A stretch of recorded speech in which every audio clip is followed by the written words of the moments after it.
made by the Government of Canada, the Canadian provinces and territories under the provincial fiscal arrangements and Canada, the one that we all seem to get enough of, equalization. This is, again, this is a chart of major federal transfers. I do have a link in there. All in the chat. Here, but this is this chart here. As you can see, exactly the same. 24, 25, 26 matches. So again, we're going to be looking at this 2022, 23 number, and this is only because of the revenue, the balance sheet, so I couldn't do any comparison because so yeah, this is how much these are the three programs. So as you can see, the size of the transfer total federal support is $1 billion. This is how much we're going to get from the federal government, Canada Health Transfer Canada, for equalization. These numbers are going to come up in a minute. Now, the size of the 2022-23 Canada Health Transfer, 45.208 billion. That is right here, 45.208 billion. So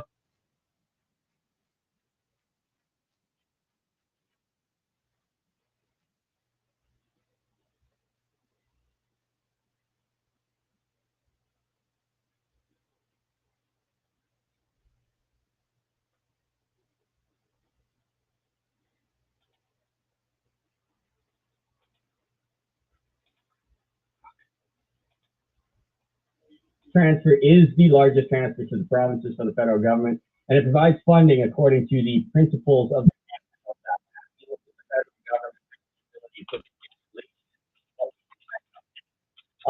And effectively means that if they change the Canada Health Act, it also impacts the way.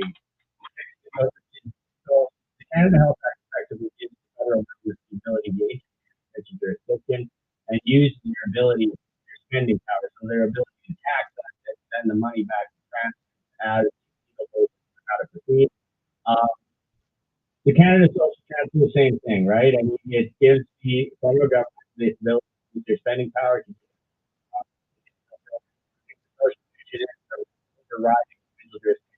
agreements with the provinces. For both programs, again, Alberta contributes more in tax dollars to the federal pot than it receives program funding. So, again, numbers are important. Total size of Alberta 2022 23 transfer is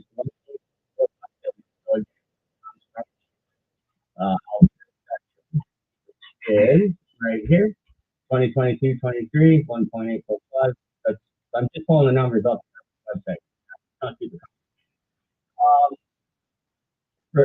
that comes out to 11.858% of the transfer. Again, Alberta's population in 2022, 11.58% of the population. Actual farming. Now, I did spend a ton of time researching for this. I read a lot of stuff from the Great Canadian Taxpayers Federation. I looked at a lot of Trevor for he's a University of Calgary economics professor that's published extensively on this.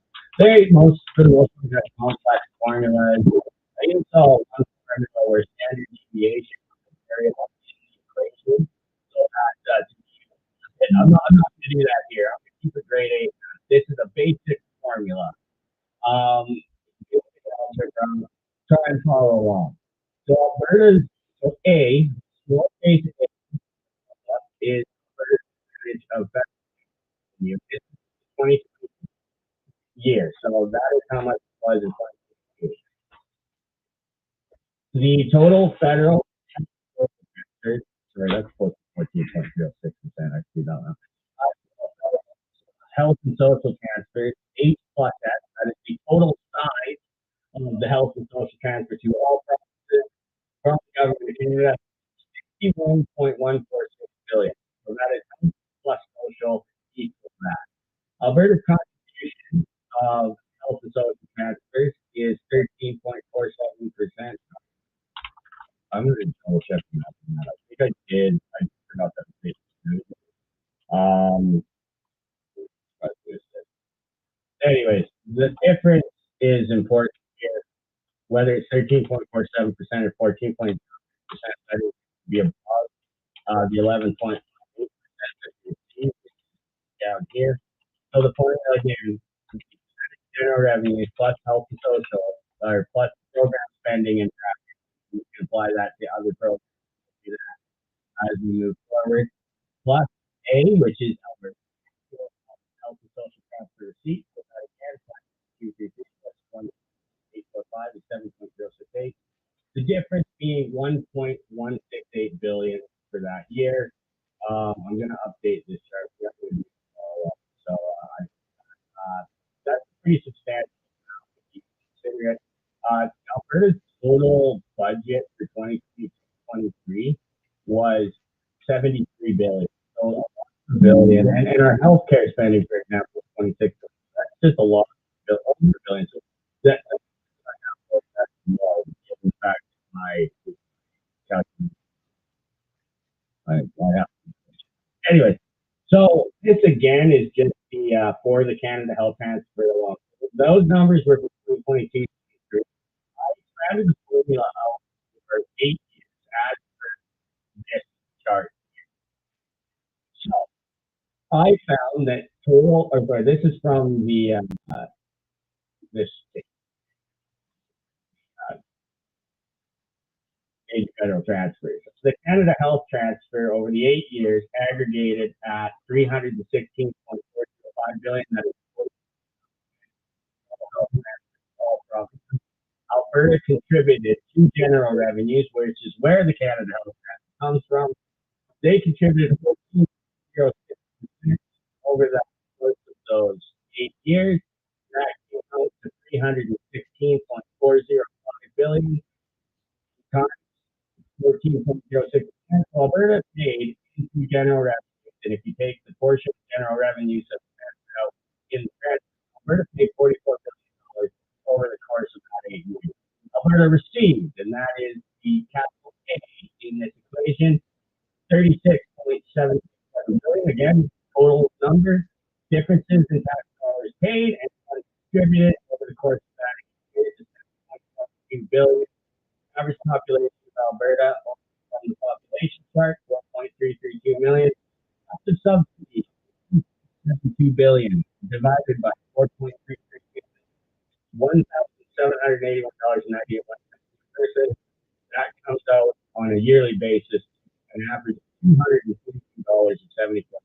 That is how much you are paying in tax on average and not receiving in spending over the course on average over 8 years. Some years, like if we paid a higher taxes, some years we averaged out $222.74 per person.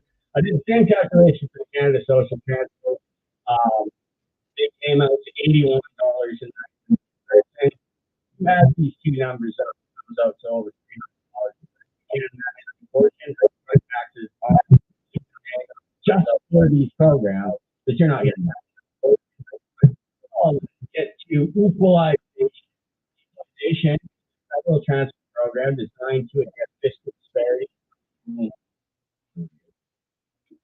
among provinces. Section 36, subsection 2 of the Constitution gives the ability to the federal government to do this program as such. Parliament and the Government of Canada are committed to the goal of making equalization payments to ensure that provincial government has sufficient revenue to provide reasonably comparable levels of home services that reasonably comparable taxation. Now, why is this? Well, this is important because in October of 2021, and many of you helped paying for this, we had a referendum to abolish this section of the Constitution. After the release, it would trigger constitutional negotiations under the Clarity Act.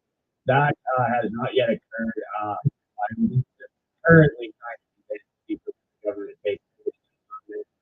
That is something we're working on. I'm probably going to help at some point, but we'll move on to the actual dollars spent here. the total size of the equalization program from the major federal transfer side, all of these numbers added up. Yes. Oh, sorry, this is just the 2023. This is how much it is for this year. 21.92 billion. Alberta's portion of contributions to plot 13.47. Second, myself. I must say. That came out to 2.952 billion. Federal equalization transfers to Alberta was quite a bit. Just kidding, it's $0. So, in other words, all the equalization came from Alberta didn't get anything, and of all the went into the pot, the money came out of, we paid 13.47%. So that's how much we paid per year. If you aggregate the numbers, so if you do this calculation for every single year, you get total size equalization program of 1.5.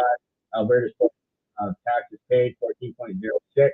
Total contributions to equalization for the Alberta tax year 2015-16, 2023. So that is how much money again we contributed in general revenues to the plot, divided by the size of the payment of the plot, comes to 21.8 or minus 21.89 billion. This is a nice chart because people like charts. This shows how much Alberta contributes net into the program on a year basis. Again, you can see it is a substantial amount. It comes out to again about 14%, 14.0 all sides of the program. And if you look here, you've got this is just 2022-23. That would be 13.47%.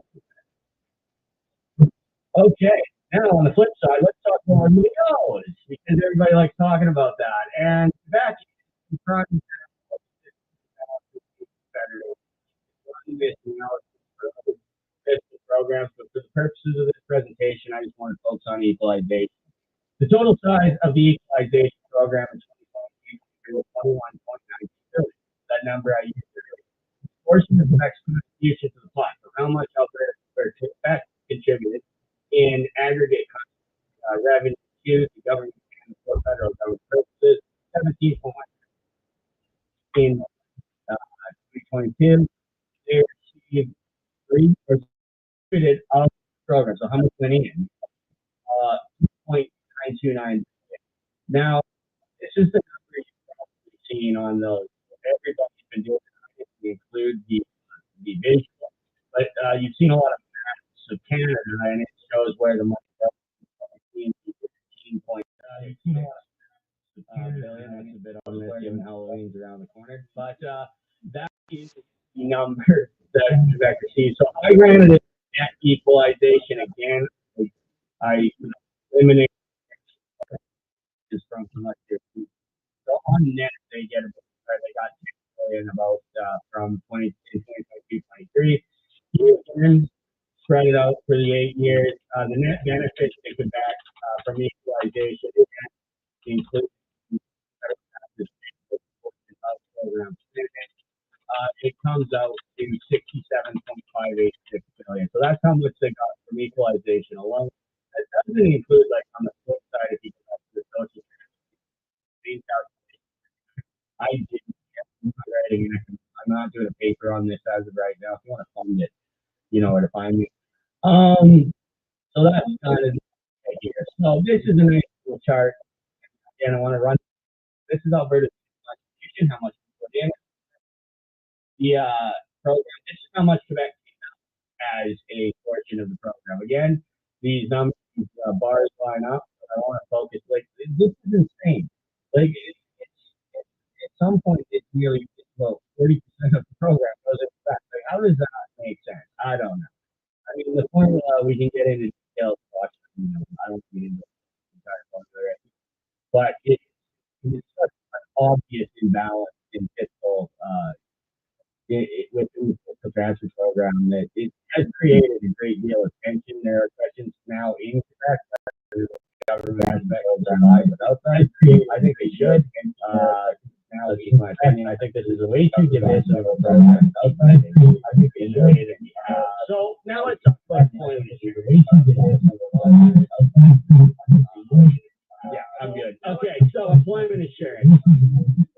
Again, I ran this. I took this from the expenditure balance, budgetary balance, so the balance sheet of the government.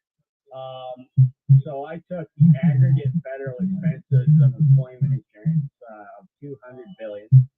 I took how much Alberta took out. So this is a higher number than our population, which is nice for what, that we got a little bit more money out back then per capita than our share would be if you did it at the 11.58% rate.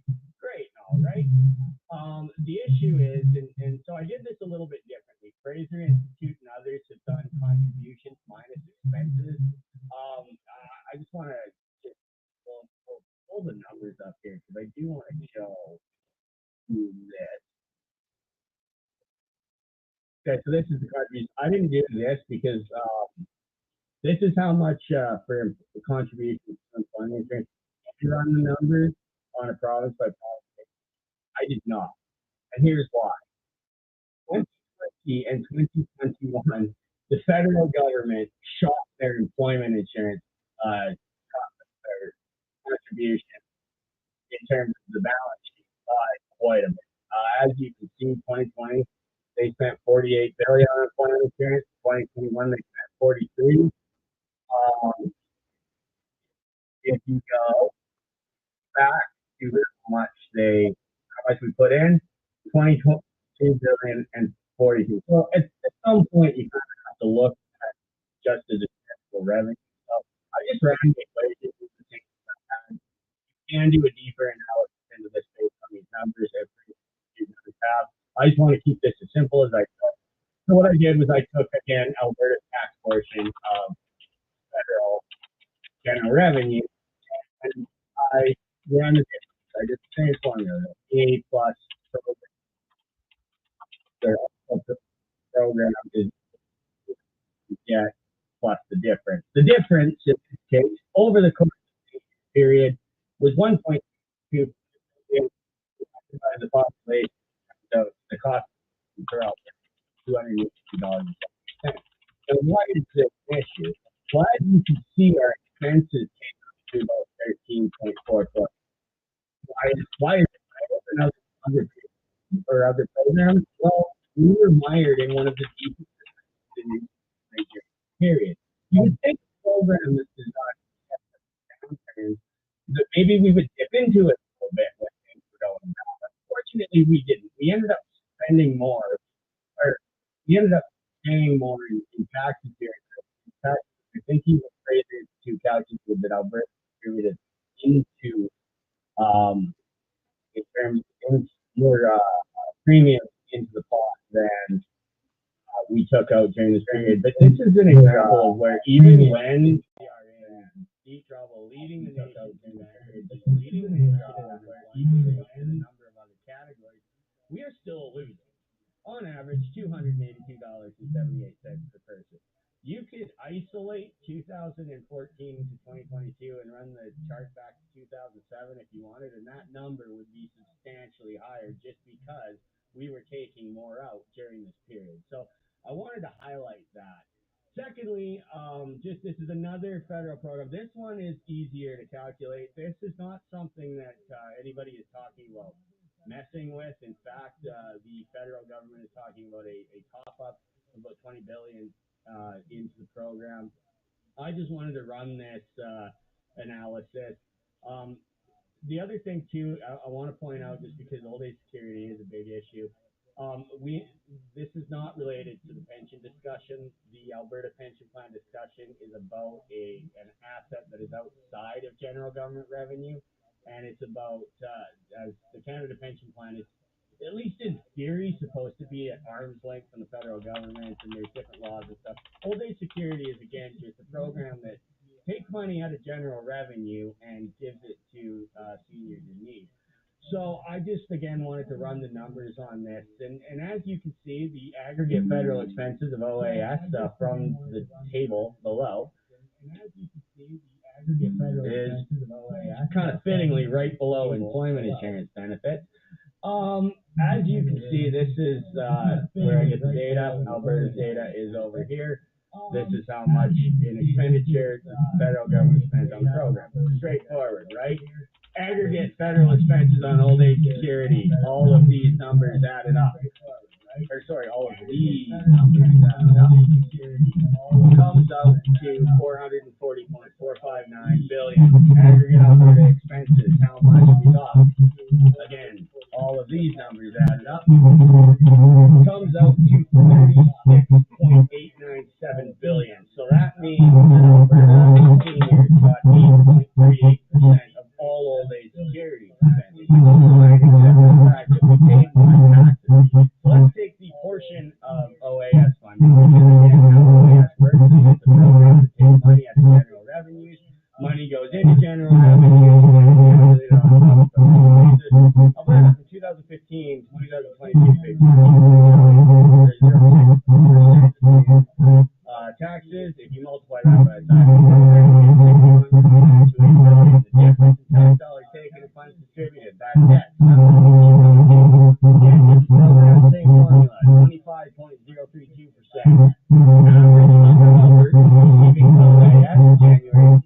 So this is a separate table. I don't have the government can also keep records on the number of people that actually receive benefits on a province by province basis. So you can actually tell how many people are collecting OAS and where they live. So the average number of Albertans receiving OAS in January 2015. So what I did is I took the number of people receiving it.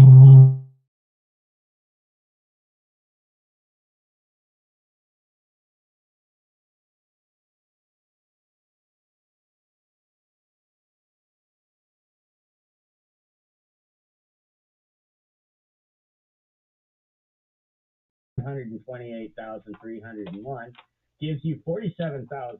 That is the aggregate amount lost.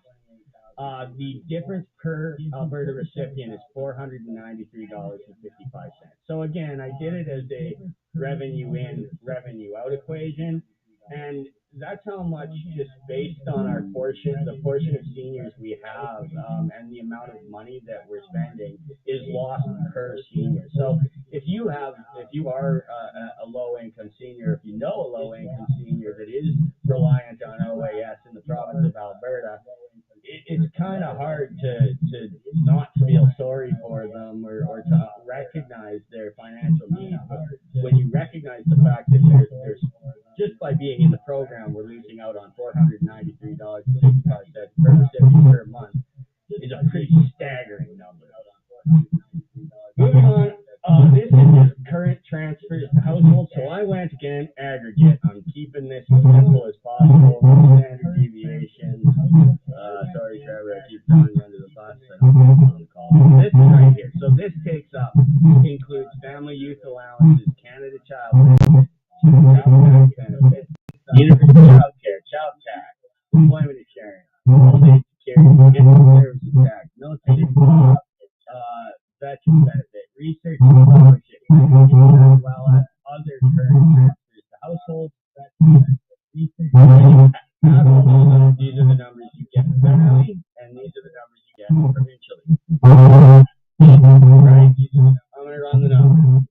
Aggregate federal transfers to households over those 2 years, 1.09 trillion. Aggregate federal transfers to Alberta households from 2015 to 2022 is 116.727 billion. That comes out to 10.7% of all aggregate federal transfers to Alberta households. Is 10% of all transfers, which is below our population, might I point out. Our portion of population. The Alberta tax portion, again, 14.06%. That's the number we've been using the whole time. Times the 1.09 trillion is 153 billion. 153 minus 16.727, which is right here and right here, gives you 36.637 or 634 billion. The cost of subsidy per Albertan. So again, the difference in how much taxes goes into the pot and how much comes out is $8,456 per person. That's about $1,000 a year. That is only, again, for the current transfers to households. It doesn't include things like subsidies, so on and so forth. So you could do again current transfers, general government. I didn't know that's the transfers. That should all match up with this, I believe. So yeah, like that's basically just how I did it.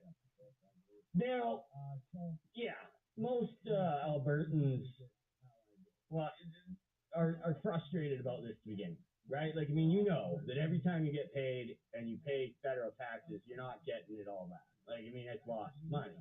A lot of it's just going to other parts of the country. I mean, equalization is effectively built into virtually every federal program, and the Alberta government is doing work on this. They have brought in the Provincial Priorities Act, which gives the provincial government the ability to effectively veto deals with the federal government that go against, well, this really, that if it's within our jurisdiction, we should do it simply because if we don't, we lose money, is the idea.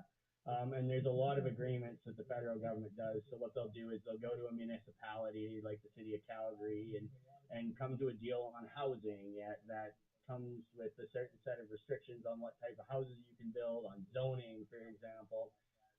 So that's how that works. Um, yeah, and that is frustrating. So the idea with that legislation is that the Alberta government will take a look at it, and for like things like I don't know fireworks, like Canada Day fireworks, maybe Coaldale wants to shoot off some fireworks. Well, there's grant money for that. Most of those are okay. That's not really built into this, but that's kind of where the Alberta government has been moving towards this. They're also examining all existing agreements, and I don't have the numbers. I should have pulled this up, but it's a substantial number of existing agreements that are already being looked at. I believe using maybe not the formula exactly because there are a lot of different experts on this.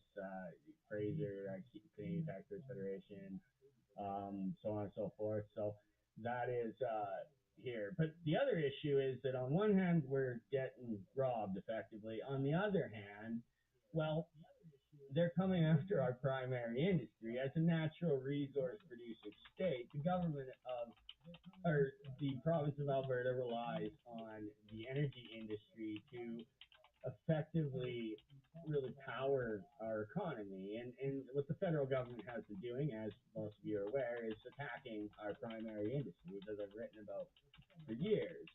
The carbon tax is one. Carbon tax is the levy, as the government likes to call it, charged for fuel and combustible waste as outlined in the Greenhouse Gas Pollution Pricing Act and its regulations. If you really want to check my work on that, you can go and find the actual website. This is the, I don't know, we can send that in the chat. The carbon tax is a tax on everything. Think about it this way. If you are using a product like your computer, your phone,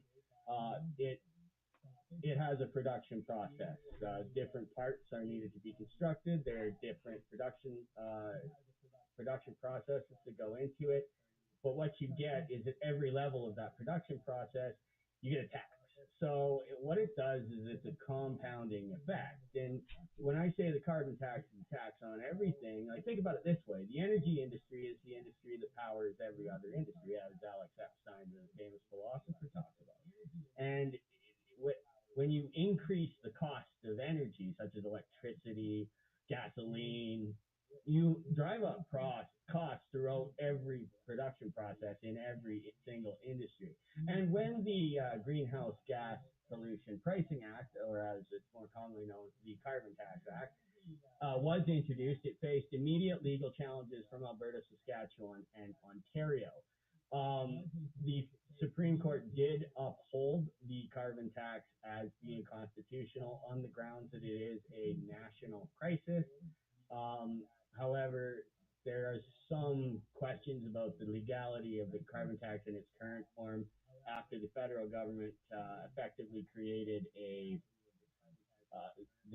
exemption for home heating oils that are prominent in the Maritime. So what you get is a regional carve out, and this has led to Saskatchewan actually refusing to collect the carbon tax on for crown corporations. Alberta doesn't have crown corporations that manage our power, so we don't have the ability to do that. But it is interesting to see the legal grounds. I mean, an election is tonight. We'll see what happens. But if this continues, this will be something to watch in the courts. Now, this is the per capita carbon tax net cost. I pulled this from the 2023, March 2023 distributional analysis of the federal fuel charge under the 2033 emissions reduction plan. This is a report done by effectively the chief bean counter of the federal government, the parliamentary budget officer, as he's called. And what this does is it takes all the fiscal and economic impact, so not just how much you're paying 17 cents a liter at the pump every time you fill up, but also the economic impacts, how much the increase in the costs at every level of the production is driving up the cost of my iPhone or the cost of my AirPods or whatnot. Geez, I'm an Apple guy. Hey? And so what you get is, as you can see, because Alberta does have a resource-intensive industry, our carbon tax costs are higher because, again, we are the energy industry. It's the industry that powers every other industry. Now, the costs to Alberta rise as the carbon tax rises. 2024-25, according to the 2023 report, the parliamentary budget officer estimates that it's $911. As you can see, it rises and rises and rises and rises, eventually getting to about 2,700, and I think it was 56. I don't know, around 2,750 is the total. But it's the impact per person on the rest of the country, as you can see, is much lower. That 911 is met with only 3 of these other provinces listed hitting the $500 mark. And as you can see, Newfoundland and Labrador per person, it is a substantial drop. PEI, Nova Scotia, not as big of a deal. Ontario gets hit, Saskatchewan gets hit, Manitoba gets hit. So that is the parliamentary budget officer's analysis as well. So I did get questioned on this by my economic professors because it was a table, and they like to question you on tables. Anyways, I just pulled up the analysis, and that kind of spoke for itself. So I was a little worried that at that point when I got that question, but I think it went well. Also, in terms of government policy, we have the emissions cap, and this is again from the Government of Canada website. I tried to use as many government sources as I could here. But Canada has committed to cap greenhouse gas emissions from the oil and gas sector at a pace and scale necessary to contribute to Canada's 2030 climate goals and to achieve net zero GHG emissions by 2050 in a way that allows the sector to compete in the emerging net zero global economy. Now, that is a fun to read word salad, but let's get into the truth of the matter. Sufficient technology does not exist for Canada's energy to meet these targets, making the emissions cap a de facto production cut. According to a Conference Board of Canada report, and I did, again, pull this from a report, by the end of the next 10 years, the country could see 82,000 to 151,000 job losses, with Alberta getting hit with between 54,000 and 91,000 of those job cuts. So again, substantially higher impact as a percentage of the national impact than anywhere else in the country. Canada's total, it's over half. Canada's total economic output, or gross domestic product, GDP, could decrease by $600 billion and $1 trillion between 2030 and 2040. During this time, Alberta's economy could shrink by 3.8%. And as, again, you can see, over the next decade, Alberta's government could lose 73 to 127 billion in revenue, while federal revenues could drop between 84 billion and 151 billion. Now, I didn't do the ratio here, but 73 billion divided by 84 billion. So the low end of the scale, we lose 73 out of the 84 billion. And at the high end of the scale, Alberta loses between 127 billion out of the 150 national numbers. So again, staggering impact on just Alberta's economy here. It's something we need to keep in mind over the next year as this Liberal government gets a little bit more, I want to say, stuck in their ways. I'm just saying I don't expect them to change course. Clean electricity regulations. A clean electricity grid is central to our efforts to fight climate change and build a more prosperous, low-carbon future. It will also give our industries a competitive advantage in the global race to build a low-carbon economy.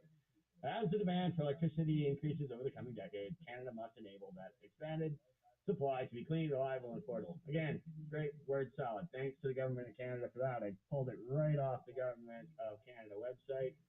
I hope my sarcasm was not that obvious there, but anyways, that is what they say.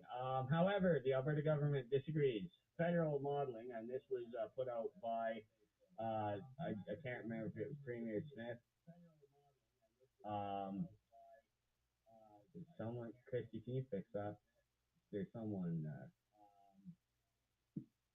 Anyways, federal modeling indicates the total net cost of the CER has to be 58 billion, of which 35 billion or 60% of the net costs are borne by Alberta, meaning that Alberta must receive the majority of available federal funding. Now, let's go back. I don't think I have to tell you what happens when we ask for federal funding. Anyways,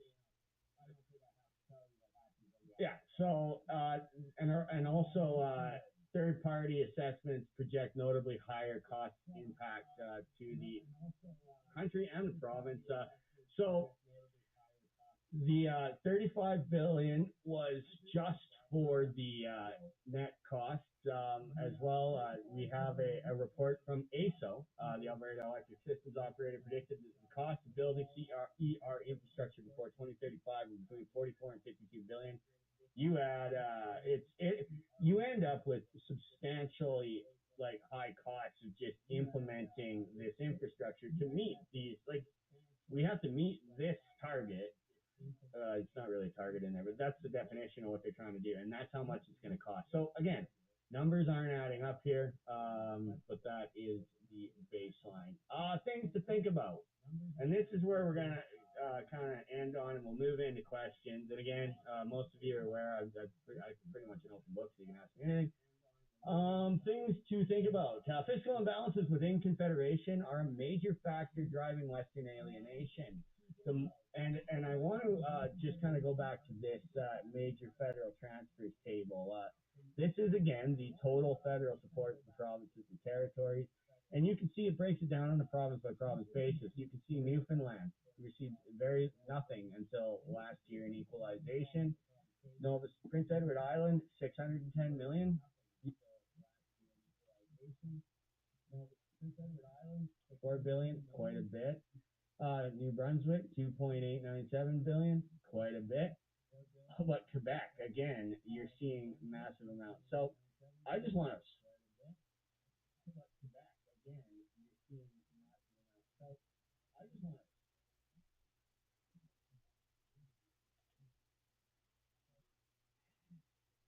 resources, but they find other ways to strip us.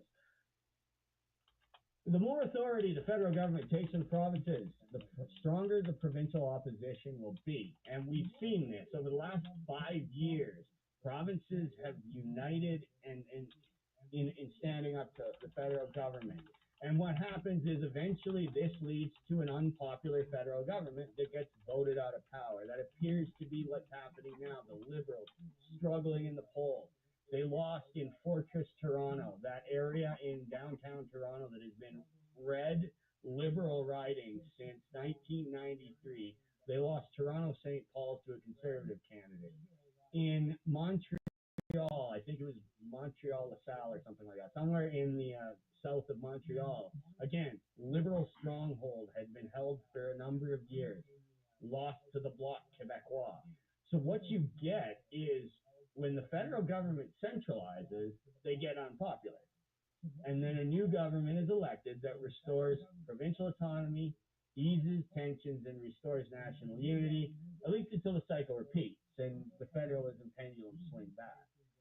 So that is kind of the idea that Project Confederation has been running with for a long time. It's the concept that even when you have governments that aren't a factor in driving Western alienation, or maybe not poking the bear in Western Canada as much, you still have an increase, provincial rights being a driving force, and I think just the relationship in some ways between the Alberta government and the Harper government is an example of that, and And so what you get though is the more division you get, the worse the problem gets until eventually the provinces unite. And so that is the idea, again, that federalism, which recognizes that provinces are sovereign within their own jurisdiction, is often overlooked in national affairs. When Ottawa disregards federalism, it deepens fractures within confederation. And we've talked about this a lot, and I'm sure this will come up in the discussion, but these fiscal imbalances are rooted in power imbalances. The House of Commons, dominated by Ontario and fiscally with Quebec, holds 199 out of the 338 seats in the House of Commons, leaving Western interests like Alberta with our 34 severely underrepresented. Addressing these power imbalances is crucial for the long-term stability of Canada. So we have done a lot of work on this. We believe that we need a system of government that respects federalism, that's built in, that gives each province the ability to defend its jurisdiction, especially when the federal government is abusing its spending power, when they're taxing regular people to the ability to spend money on things that are not their jurisdiction. And that leads to equalization inherent in each individual program. If you add it all up, and Fraser Institute and others have, the yearly amount that we send to Ottawa and don't get back comes out to about 20 to 25 billion per year. Again, our entire provincial budget is $73 billion, and our healthcare spending, which is the largest budget item, was about 26, according to the 2024 budget. I'm around there. I'm in the ballpark. So right there, just having 25 billion walk out the door every year, considering how much we're struggling to address things like overpopulation, crime, issues with education. We don't have enough schools, for example. Like all of this stuff, it's kind of hard to examine it when you're seeing 20 to 25 billion dollars walk out the door, and all of your provincial spending on at a provincial level, not a federal level, is 73. So yeah, it's a huge issue. That's all I got. So we can move on to questions now. Yeah, it's a huge issue. That's all I got. So we can move on to questions now. If anyone has any questions, feel free to just pop them in the chat box, or feel free to raise your hand, and we are more than happy to invite you to ask. So. Oh, sorry, I forgot to post links. I'll get it. I'll do that right now. Oh, sorry, I forgot to post links. I'll do that right now. Did I lose like 80 people there, or are we still good? No, still good. Okay, so what I'm doing is I am posting these links in the chat again. I'm going to share my screen again just to go through. I may have sped through the chart portion. Again, these are the three charts, so I'm going to go back. I have updated mine, and I'll again quickly walk you through how to customize the table and exactly what you can do with it. This is something I would like to spend more time on in depth, but just for the sake, this one's good. Okay, so again, just to go through this again, revenue, expenditure, and budgetary balance. So again, all money in, all money out. It's the balance sheet. Customized table. So as you can see here, again, general government. What I want to do is I want to add data, right? Because it doesn't have all the data that I want. So I'm going to click add data, as it should generate a new page, as I said before. This again is table for citations, table 3610045001. Geography of Canada, I do want, this is just what provinces are showing up. And again, this is where I got the Quebec revenue as well. I did select it just briefly to run that calculation. I did in the presentation, but for purposes of this, I'm going to go like this. Levels of government, specific government revenue. Again, I want federal, general government revenue. So it should say 2 out of items, 2 out of 7, 2 out of 15, right? Canada, Alberta. General, well, you can deselect that, but it'll show up anyways, so it doesn't matter.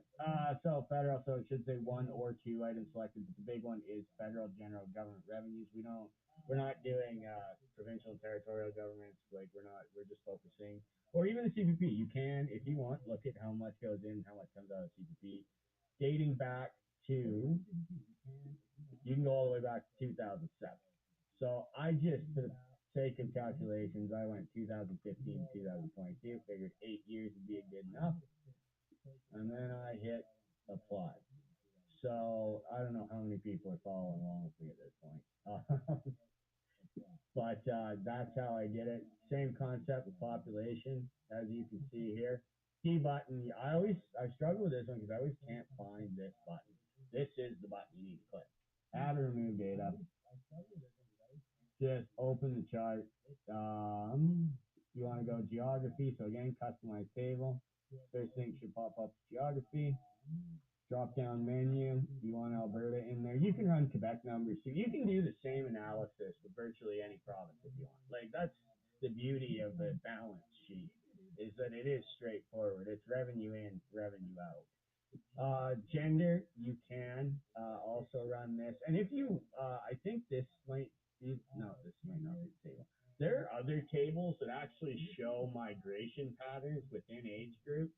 I'm not sure if this is the one or not. I was looking at one. And the interesting thing is that like you can see that roughly the same amount of seniors or people over the age of 85 leave the province as move to the province in retirement. So it works out to be very similar.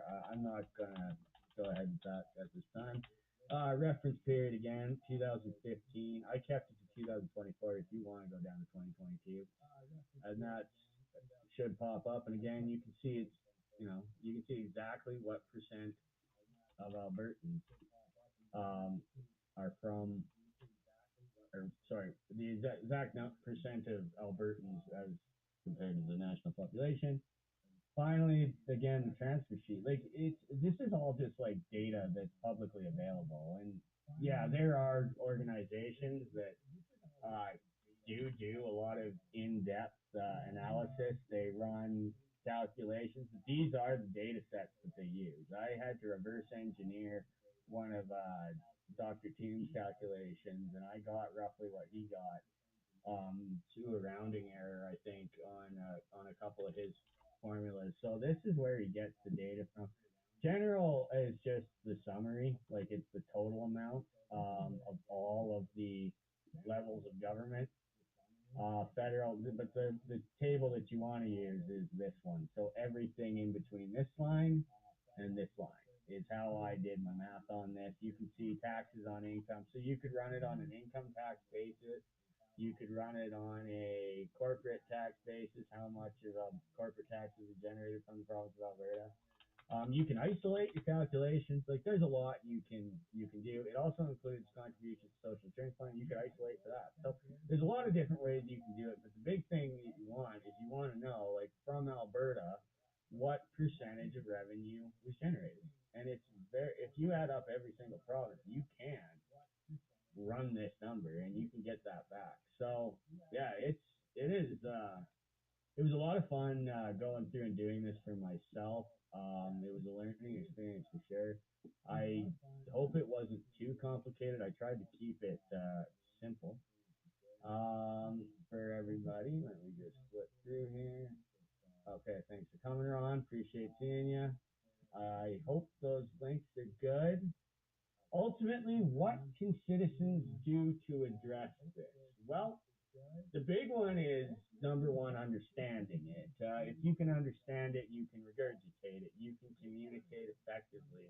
Um, the Provincial Priorities Act, I talked about that. That is something that the Alberta government has done that isn't talked about a lot. Sometimes I feel like I'm the only person talking about the Provincial Priorities Act. But it does give the Alberta government the ability to effectively stop municipalities from entering into agreements with the federal government. It gives them the ability to analyze any upcoming agreements. And so that is the first step. So a change in leadership in Edmonton, I think, would put us at a disadvantage. The Alberta Sovereignty Act is another one. That comes from the Free Alberta Strategy. The Alberta Sovereignty Act gives the federal government or the provincial government the ability to, and we're going to use it actually on the emissions cap and the clean electricity regulations. It gives the Alberta government the ability to effectively stop federal legislation that is within our provincial jurisdiction as as electricity generation. And I forgot to mention this during the presentation, but it is exclusive provincial jurisdiction. So those are just a couple policies. In terms, so yeah, it is one of those things. Like I know during the leadership race of the United Conservative Party last time around,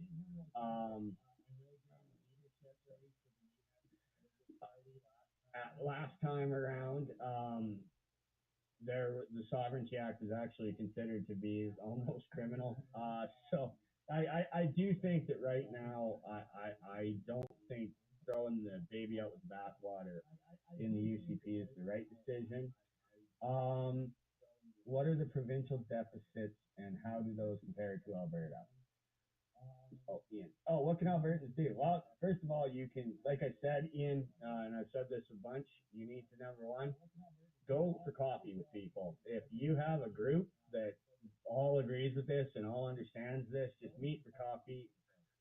We do tons of events. We will be coming to Medicine Hat as soon as I can get there to do another event. Engage with us. When I send you an email, send me your thoughts. I need to know what you're thinking because if you're not telling me what you're thinking, how do I know if I'm right? You know what I mean?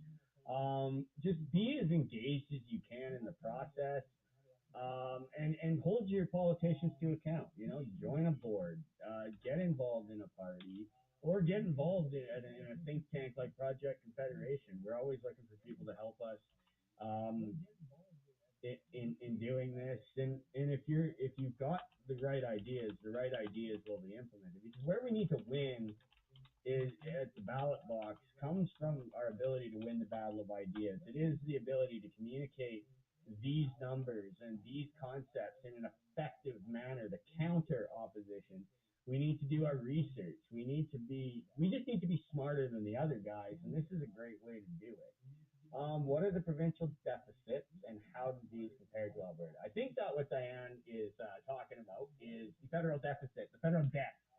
The federal debt, let's look it up. Federal deficit, federal debt. The federal debt. Canadian Taxpayers Federation. The Canadian federal debt. So the way the CTF does this, I think I'm still sharing this here, yeah, is they calculate how much total debt the federal government is carrying. So that is the difference in this balance sheet of all federal general revenue over the course of however many years since the last time we didn't have any debt. Minus all of the expenditures. All of the federal. So that comes out to a total of 1.3 trillion. Your share is, so that's the average per person, is how much you share. But if you were to run it in the same way that I did here, if you were to take that 1.238 trillion, divide it by Alberta using this equation. Where's my equation? Right here. So let's take this number and plug it in. Alberta, over the course, you would also have to average, how much Alberta's tax or revenue received. But like again, we are going to pay more of the debt back than the rest of the country. So we're not just borrowing from our future; we're borrowing from our future and then getting buried again. It's absolutely insane to me. And this is something that needs to be talked about. This is something, and so we do a lot of work with other organizations, Canadian Taxpayers Federation. I have regular conversations with Fraser Institute, Canadian Constitution Foundation. But at the end of the day, we need to bring in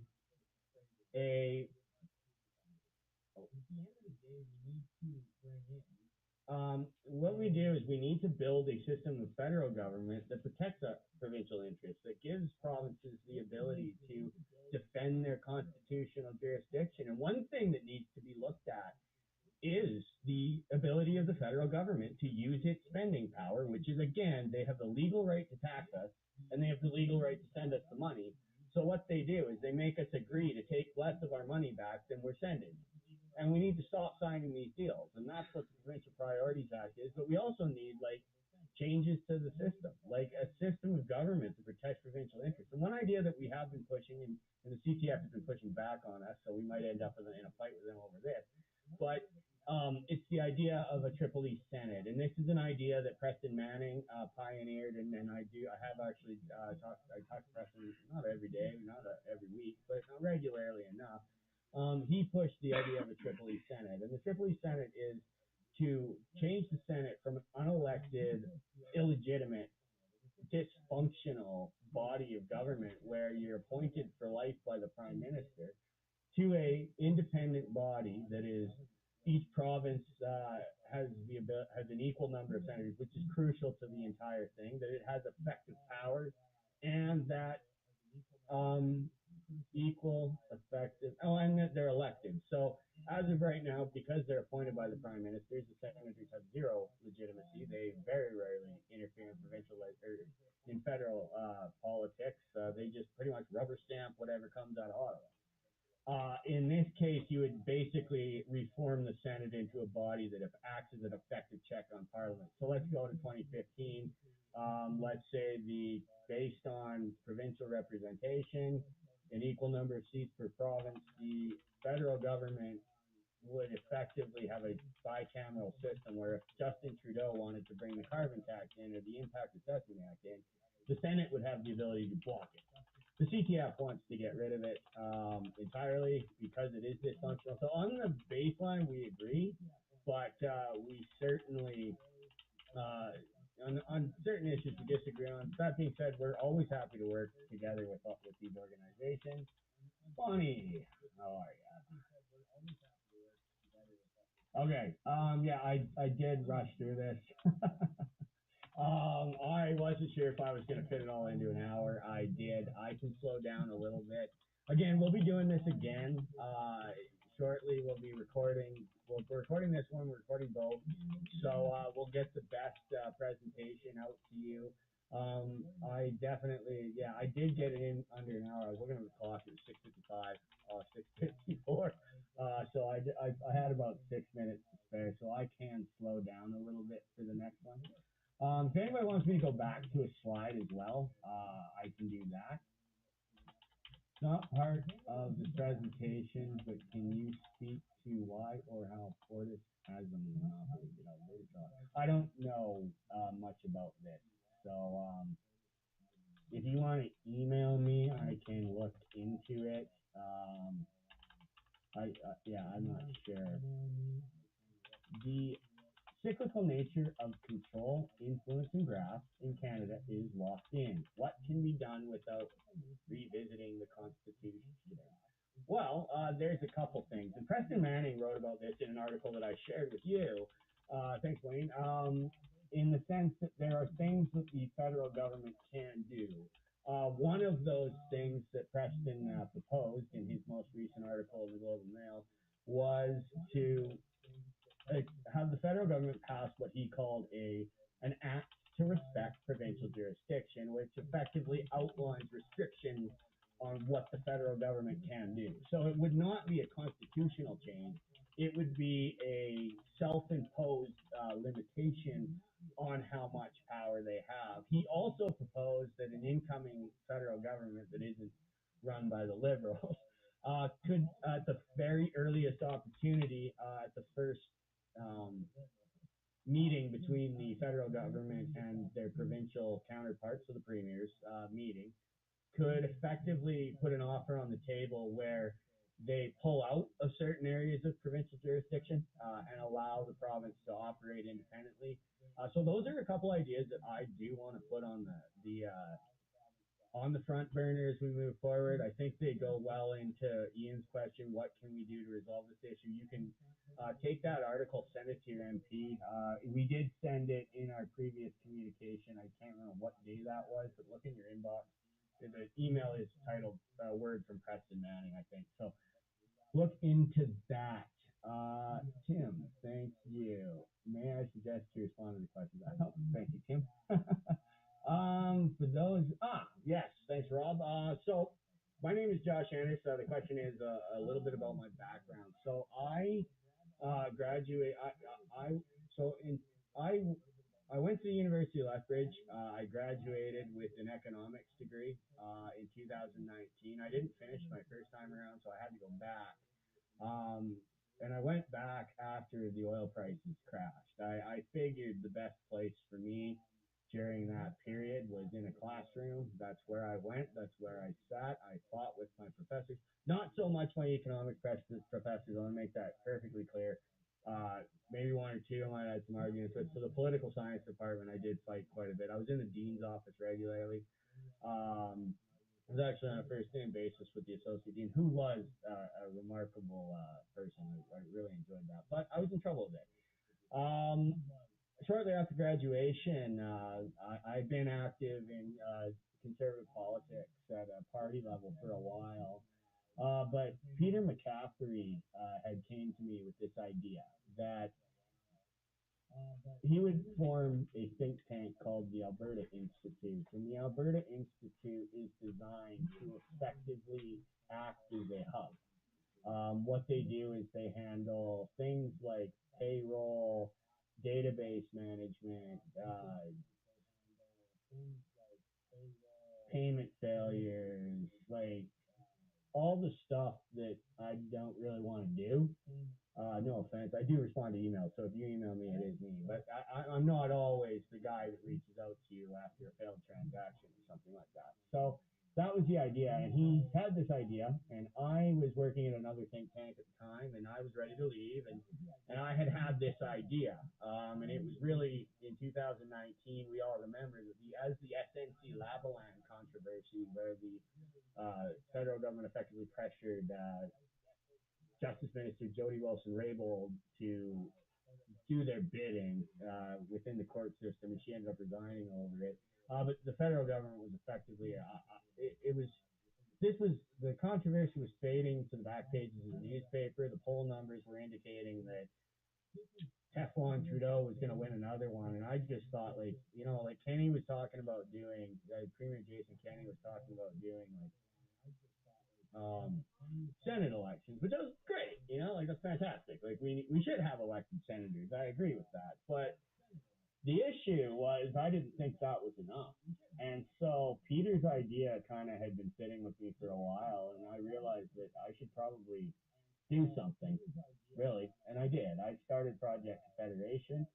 I used my academic background to build a and with Peter's help and with others to build an organization around a set of ideas that limited the federal government's ability to interfere in provincial jurisdiction, that sought to abolish equalization, not just as a program, but from the Constitution of Canada, and among other things. And if you're familiar with our work, I can go. You're familiar with what we've done. So that's a little bit about my background. Project Confederation is about 5 years old. In fact, my first ever media appearance was the 2 days. So the election was October 21st. My first media appearance as executive director of Project Confederation was, I believe, October 23rd, 2019. And I had the opportunity to go on the Danielle Smith show on 770 CHQR.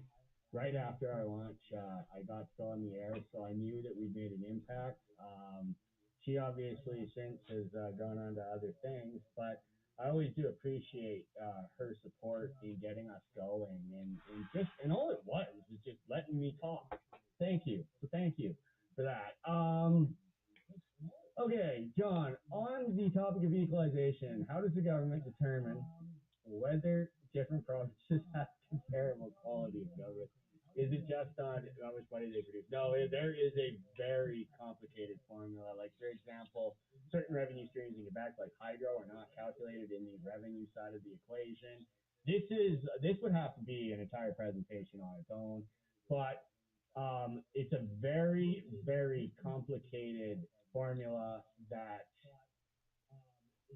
ends up giving us uh, these numbers, right? Like that's just that would be an entirely different one.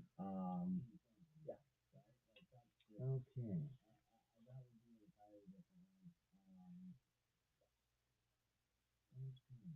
I think Brad Penner says, I think a constitutional convention is the way to get out of this mess. That or Alberta independence. Well, that is the issue at hand. And if you were actually had the opportunity to attend our events with former Alberta Finance Minister, Minister of Energy, contender for the premiership, Ted Morton, this came up quite a bit.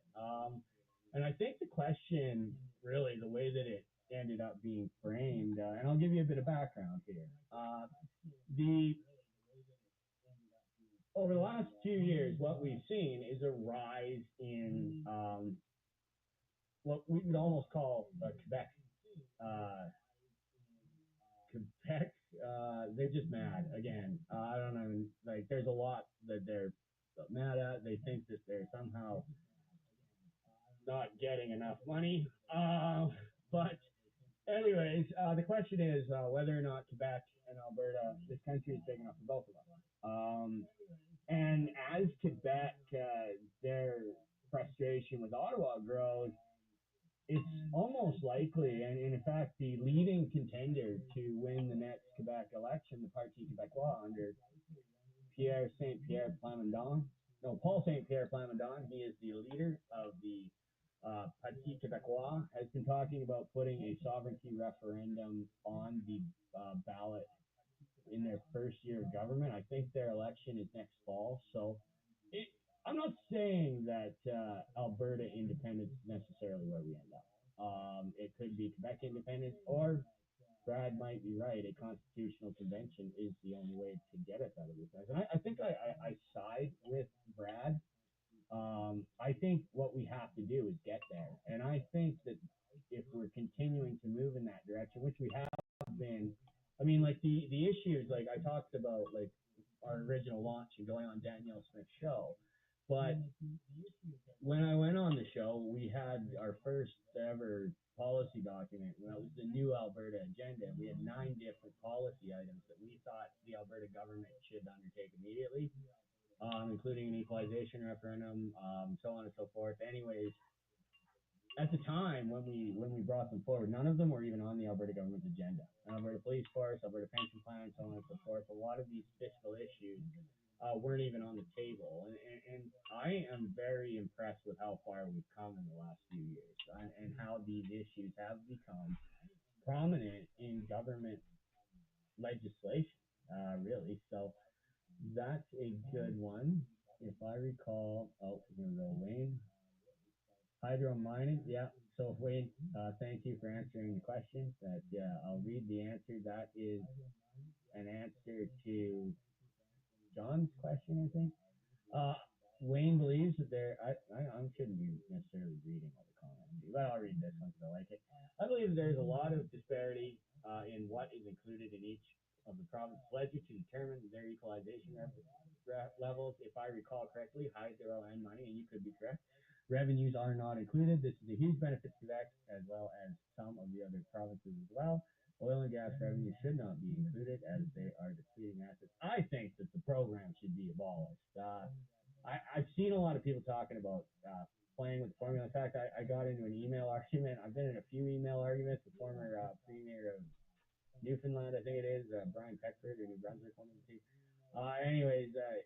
He thinks that it needs to be reformed. I think it's divisive. I think it's robbery, and I think it needs to go. I don't think equalization, given the presence of it in every federal program, like if you were to eliminate, if we were basically to contribute 14.06% into the pot and get 14.06 out of it, yeah, okay, like that's fine, right? Like take your 2 billion, 3 billion, but in this case, it's just on top of it. So I think there's a lot to deal with here, and I think again, back to that Provincial Priorities Act, we have to look at them. We have to know exactly how much we're losing, especially in areas like healthcare that are provincial jurisdiction. Like this is a huge issue.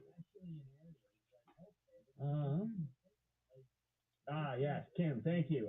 So Quebec for a long time has advocated for collecting all taxes. I should have included this. Thank you. Quebec for a long time has talked about collecting all tax revenues. Now, they do collect provincial taxes through the Quebec Revenue Agency. So what that does is it creates a dual, so they have to submit two tax forms. Now, most Quebecers are fine with it. I do think it was unpopular, but it's kind of one of those things that if you're in Quebec right now, for example, with the influence of not just the Parti Québécois resurgence, but the political background of Premier Francois Legault, who was a former minister of the Crown, I believe Minister of Finance. The idea is that eventually you have a single tax form that you only submit revenues to Quebec. And I'm going to go back to this chart. If you look, this is all the revenue collected, right? Like so there's $600 million additional that the federal government collects that isn't used for federal government revenues. And you can expand the table out again. Like if you wanted to go select all, you could see. I'm just gonna do it for the sake of doing it. Give it a second here. Yeah, like it shows. Yeah, so you can see how much it's raised from the provinces. So I believe if you add this and this, you get this. So that's 2022. So actually, and yeah, there's a way to do it. I don't think the Canada pension plan numbers are in there, or the Quebec pension plan numbers are in there. But you can see even like how much we pay in CPP. So this is also the important data set that we can use. But yeah, it's just if so instead of the federal government collecting this and this, the provinces could collect. Well, so Alberta would collect this, which is their provincial government revenues, right? And the federal government revenues, and then they would remit this to the federal government. So it's basically just opposite of what we do now. Some people think it's a bad idea. I think we should do it. Just because this is ridiculous that we're making this much money. Okay, Wayne, even with everyone else on board, and Quebec and Ontario are against it, an elected Senate that benefits Alberta will be impossible. I disagree. I think one of the reasons that Reform and Preston Manning were ultimately unsuccessful is because I think the mistake, and even Hartford, I think the mistake they made was going federal. I think that if we are building, and it might not happen right away, but if we're going into a constitutional convention, which is where I think we're headed, I think we've been headed there. Like, I mean, these things don't happen overnight, but the issues, like just in terms of the cash flow, violating provincial jurisdiction through the emissions cap, clean electricity regulations, carbon tax, so on. I think that puts us in a constitutional convention sooner rather than later. And I think to eliminate negotiate items that you would negotiate with, like Tripoli Senate, abolishing equalization, just because Quebec and Ontario are against it is I don't think that's the right approach. So I think if we're going to go into negotiations, we have to have absolutely the strongest hand we can. Tripoli Senate is a good one to use for that. Thanks, Joel. Thanks, Kim. Health is a provincial response. Ed, yeah. Thank you. Ed, health is a provincial responsibility. Why do these funds get collected by the federal government? I do have a definition up here in the social transfer table, but slide. It also applies here so the Canada Health Transfer is the largest transfer, and it gives the federal government to provide funding to the provinces according to the principles of the Canada Health Act. Canada Health Act there are agreements between the federal government and the provincial government, gives the ability for the federal government to transfer money in areas within provincial jurisdiction. The size of the transfer, and let's go back, and I probably should have talked about this more, but I want to go back into the major federal transfers. So let's go back to the total size of the program. So 2015, Justin Trudeau's first year in office, the total size of the Canada Health Transfer was $34 billion. By 2024-25, that had increased to $52 billion.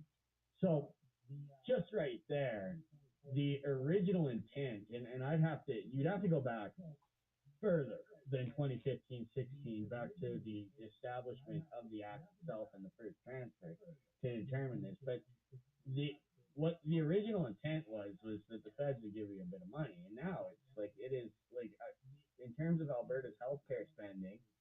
So this number here, we spend about 26 billion alone on health, which means that about 25%. Sorry, no, is that right? 20 or 25% of that number comes from conditional funding. So the ability, this is called the spending power. So the spending power gives the provinces, or sorry, the federal government the ability to use their spending power to give provinces conditional program funding. Now, again, when this was originally introduced, I don't think it was as touchy because it wasn't like such a massive number, but now it is. So we're absolutely going to have to look at this. Agreed on abolishment. Thanks, Wayne. Who's winning the baseball game? LA 3-0. Oh, I shouldn't be so excited. I'm supposed to be neutral. Sorry. I hate the Yankees. Ken, how did the carbon tax stop the fire in Jasper?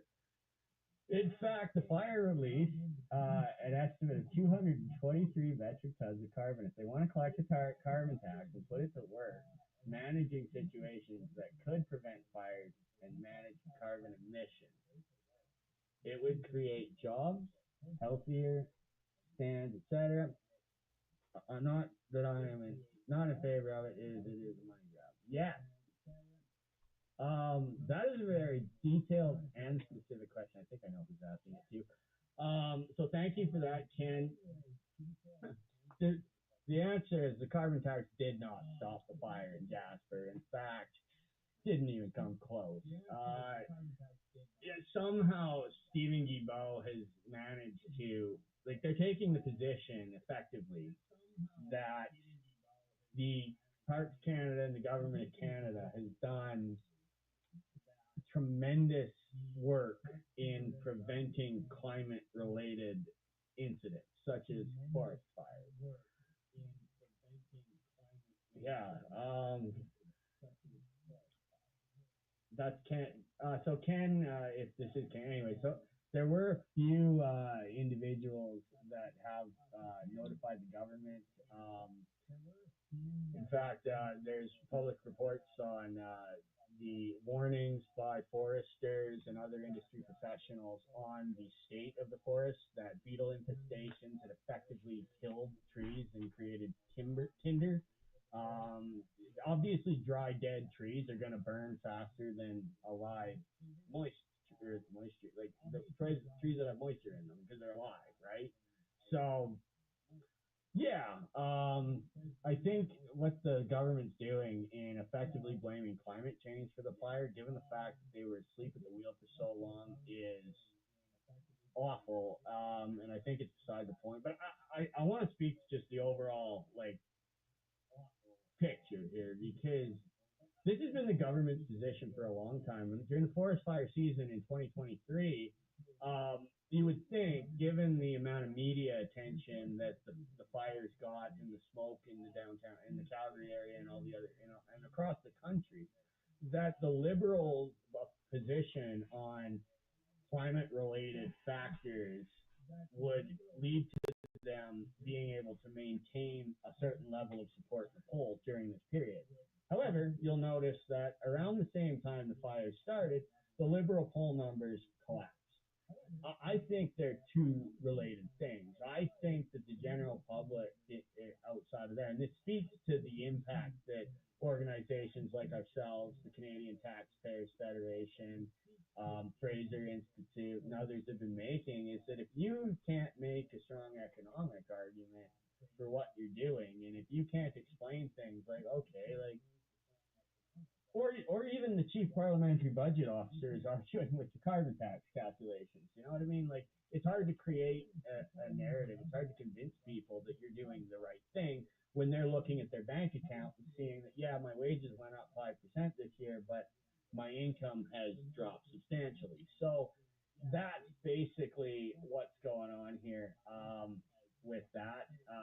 I think that their inability to effectively communicate costs and the way that those costs are borne on the individual consumer has been the biggest cause of their collapse in the polls. I think it's the biggest. I think it's even impacted. Well, we know it's impacting them in Toronto and Montreal now, and these are, it's Toronto and Montreal, fortress liberals. So the fact is that their messaging and their communications on the fire have not had the impact in the general public. And in fact, I think their inability to operate within this commentary is very much. And so it's me. So Ken, yeah, it's all about doing things. Yes, absolutely. So Ken says that it is all about doing things to prevent these mega fires that destroy communities. The sun has a greater impact than that. The government is a real issue. There are always two sides to the climate argument. Taxing it is wrong. And yeah, and again, that goes back to my point about the chief parliamentary budget officer disagreeing with the federal government's assertion that the rebates cover the cost of the tax. The carbon tax is a tax grab. There are real strategies that we can take to mitigate climate-related incidents such as forest fires, and one of them is deforestation of dead trees. If there's a lot of dead trees, clear them out. Like, it's just basic things like that that we're not doing. The government, federal government, seems to be either deliberately or otherwise asleep at the wheel, and that is something that, again, I think is causing them discernation. You can see the reflection. I know I've got it there, but my screen is too small. I have to look over it. You could solve all of I found you could solve all of okay. All right. Oh, thanks, Ken. The great thing. Okay. All right.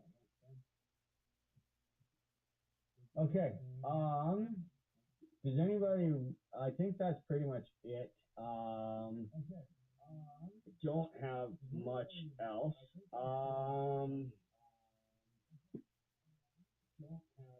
This is you could solve all of our problems if you just allowed tax deductions at the source. Yeah, in theory that would be a good idea. We'd have to sell that one to the government though. Yeah, okay. Should provincial taxes only go to Calgary or Edmonton, or should less affluent rural communities also benefit? Well, yeah, absolutely. Provincial taxes should go to all areas in which they're taken from. And interestingly, I don't think the numbers necessarily reflect that a certain area, and I'd have to look into this, but again, if you're looking at revenues generated and spending, I think that a lot of the time the money should follow the taxpayer. I mean, there might be like ways that you could build in so that certain more high urban areas with a higher urban density get a little bit more, but again, it's in the volume, right? It's very much in the volume, and when you have, like in Canada, certain areas that every single program is a built-in equalization cash and transfer program, you're gonna have areas where there's immense frustration and division in the country. I even think that this concept in the question here by S iPhone user outlaw it is a good way to understand, to at least try and understand the difference in political cultures in urban areas and in rural areas. But in terms of Alberta's sake, I don't know if like a provincial equalization is as inherent in the system. I think, especially given the political differences, that about half of the seats in the legislature are rural, and you can calculate that differently, but it's about half. So I'd say that there is actually a balance built into the political structure in the sense that rural Alberta is about as represented as urban Alberta within the province of Alberta. So glad Edmonton stopped the feds from buying our river valley. Oh yeah. That's exactly it. Like the issue is that the federal government has not been properly managing its infrastructure and are leaving, urban areas like Fort McMurray be another one, like or you know Jasper Burn, Banff's in danger. You could go into, forested parts of Manitoba. I mean, it is, or Quebec even. Like, it's a national issue. And Jasper, as a microcosm of the problem, is something that, yeah, we all have to consider this on a national level. That these issues, like that, if you're surrounded by a forest, you may have to evacuate, and in a lot of ways is preventable because the federal government is in charge of these national parks. So, anyways, I think I have gone through everything. I'm not going to comment on the militia. And yeah, anybody else have any questions? I'll give 1 minute, but I think I've got to everybody.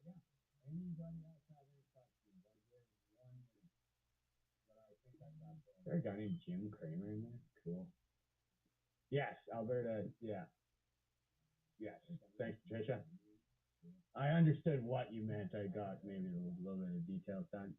Okay. I say we wrap up a bit early. I think we covered everything. If you have any questions, feel free to email me at info@projectconfederation.ca. That is info@projectconfederation.ca.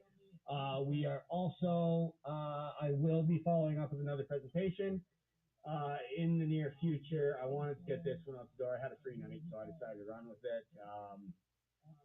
That we will be sending this out. If you have any questions about the table or my calculations, feel free to reach out. Again, I kept this as baseline and straightforward as possible. I didn't want to make it overly complicated for you, so we did it that way. I hope it made sense. I hope I answered everybody's questions. Um, I did kind of skip it through a couple. If you have any other questions, reach out to me directly. Other than that, thank you very much and have a wonderful evening. Thanks, everyone. Have a great night. Okay, bye. Record.